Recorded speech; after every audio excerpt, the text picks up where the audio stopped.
Chapter 43. We weren't always homeless, Zero said. I remember a yellow room. How old were you when you... Stanley started to ask, but couldn't find the right words. Moved out.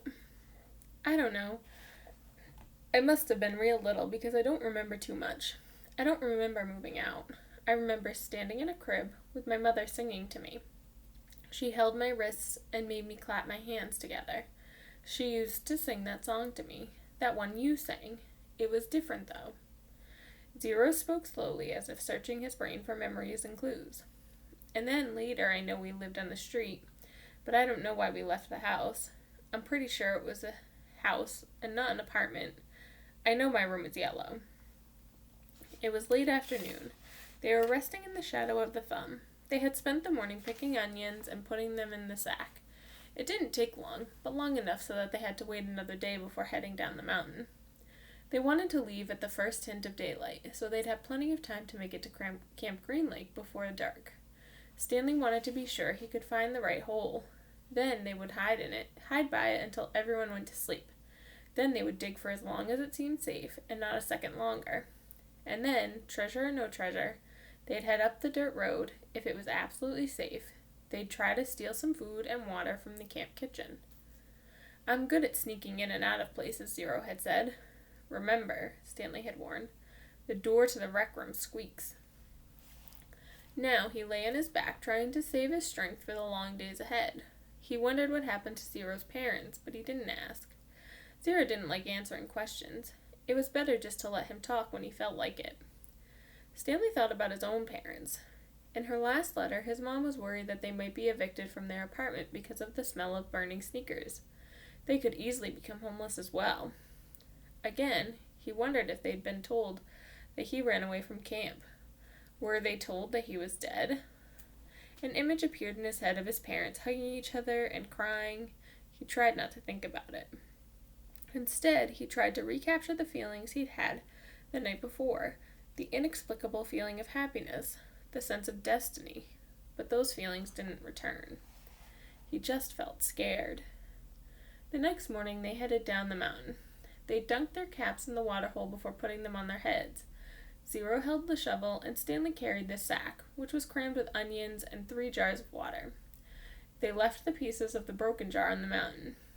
This is where I found the shovel, Stanley said, pointing out a patch of weeds. Zero turned and looked up toward the mountain. That's a long way. You were light, Stanley said. You'd already thrown up everything that was inside your stomach. He shifted the sack from one shoulder to the other. It was heavy. He stepped on a loose rock, slipped, and then fell hard. The next thing he knew, he was sliding down the steep side of the mountain. He dropped the sack, and onions spilled all around him. He slid into a patch of weeds and grabbed onto a thorny vine. The vine ripped out of the earth, but slowed him enough so he was able to stop himself. Are you all right? Zero asked from above. Stanley groaned as he pulled the thorn out of his palm of his hand. Yeah, he said. He was all right. He was worried more about the jars of water. Zero climbed down after him, retrieving the sack along the way. Stanley pulled some thorns out of his pant legs. The jars hadn't broken. The onions had protected them, like styrofoam packing material. Glad you didn't do that when you were carrying me, Zero said. They'd lost about a third of the onions, but recovered many of them as they continued down the mountain. When they reached the bottom, the sun was just rising above the lake. They walked directly toward it. Soon they stood on the edge of a cliff, looking down on the dry lake bed. Stanley wasn't sure, but he thought he could see the remains of Mary Lou off in the distance. You thirsty? Stanley asked. No, said Zero. How about you? No, Stanley lied. He didn't want to be the first one to take a drink. Although they didn't mention it, it had become kind of a challenge between him and Zero. They climbed down into the frying pan. It was a different spot from where they had climbed up. They eased themselves down from one ledge to another, and let themselves slide in other places, being especially careful with the sack. Stanley could no longer see the Mary Lou, but headed in what he thought was the right direction. As the sun rose, so did the familiar haze of heat and dirt. You thirsty? Zero asked. No, said Stanley. Because you have 3 full jars of water, said Zero. I thought maybe it was getting too heavy for you. If you drink some, it might lighten your load. I'm not thirsty, said Stanley, but if you want a drink, I'll give you some. I'm not thirsty, said Zero. I'm just worried about you. Stanley smiled. I'm a camel, he said. They walked for what seemed like a very long time and still never came across the Mary Lou. Stanley was pretty sure they were heading in the right direction. He remembered that when they left the boat, they were headed toward the setting sun. Now they were heading toward the rising sun. He knew the sun didn't rise and set exactly in the east and west, more southeast and southwest, but he wasn't sure how that made a difference. His throat felt as if it was coated with sandpaper. You sure you're not thirsty? He asked. Not me, said Zero. His voice was dry and raspy. When they did finally take a drink, they agreed to do it at the same time. Zero, who was now carrying the sack, set it down and took out 2 jars, giving one to Stanley. They decided to save the canteen for last, since it couldn't accidentally break. You know, I'm not thirsty, Stanley said as he unscrewed the lid. I'm just drinking so you will. I'm just drinking so you will, said Zero. They clinked the jars together, and, each watching the other, poured the water into their stubborn mouths. Zero was first to spot the Mary Lou, maybe a 1/4 mile ahead, and just a little off to the right. They headed for it. It wasn't even noon yet when they reached the boat. They sat against the shady side and rested. I don't know what happened to my mother, Zero said. She left and never came back. Stanley peeled an onion. She couldn't always take me with her, Zero said. Sometimes she had to do things by herself. Stanley had the feeling that Zero was explaining things to himself.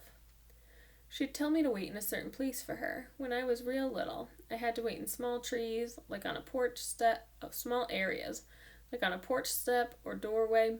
Now, don't leave here until I get back, she'd say.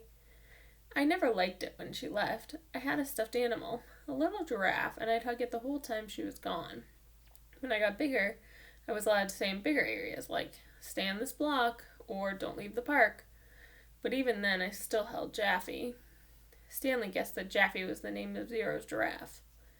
And then one day she didn't come back, Zero said. His voice sounded suddenly hollow. I waited for her at Laney Park. Laney Park, said Stanley. I've been there. You know the playscape? Asked Zero. Yeah, I've played on it. I waited there for more than a month, said Zero. You know that tunnel that you crawl through between the slide and the swinging bridge? That's where I slept. They ate 4 onions apiece and drank about half a jar of water. Stanley stood up and looked around. Everything looked the same in all directions. When I left camp, I was headed straight toward Big Thumb, he said. I saw the boat off to the right, so that means we have to turn a little to the left. Zero was lost in thought. What? Okay, he said. They headed out. It was Stanley's turn to carry the sack. Some kids had a birthday party, Zero said. I guess it was about 2 weeks after my mother left. There was a picnic table next to the playscape, and balloons were tied to it. The kids looked to be the same age as me. One girl said hi to me and asked if I wanted to play. I wanted to, but I didn't.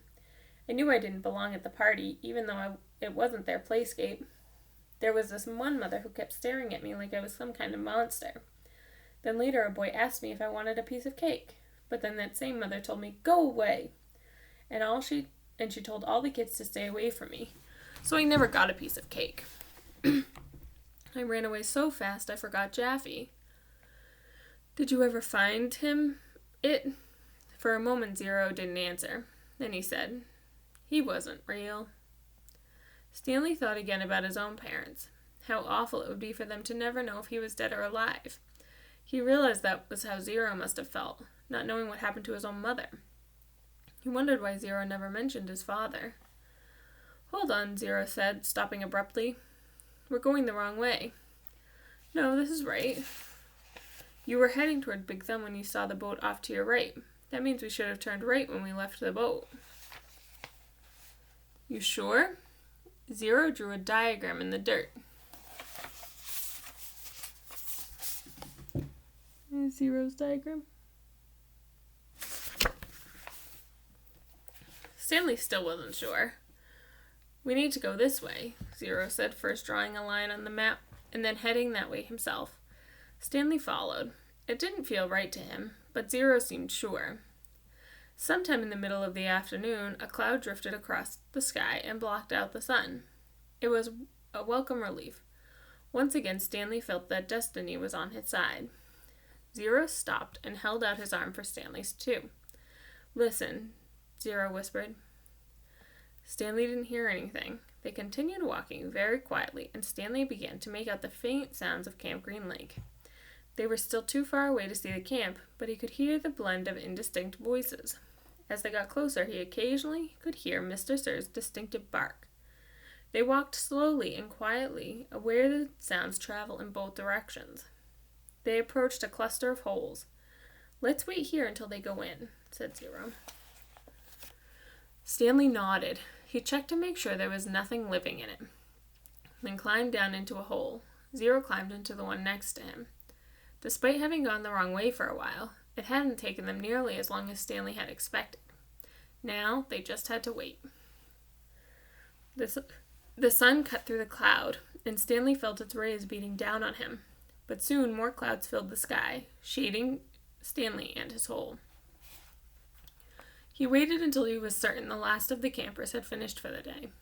Then he waited a little longer. As quietly as possible, he and Zero climbed up out of their holes and crept toward camp. Stanley held the sack in front of him, cradled in his arms instead of over his shoulder to keep the jars from clanking against each other. A wave of terror rushed over him when he saw the compound. The tents, the rec room, the warden's cabin under the 2 oak trees. The fear made him dizzy. He took a breath, summoned his courage, and continued. "That's the one," he whispered, pointing at the hole where he had found the gold tube. It was still about 50 yards away, but Stanley was pretty sure it was the right hole. There was no need to risk going any closer. They climbed down into adjacent holes and waited for the camp to fall asleep.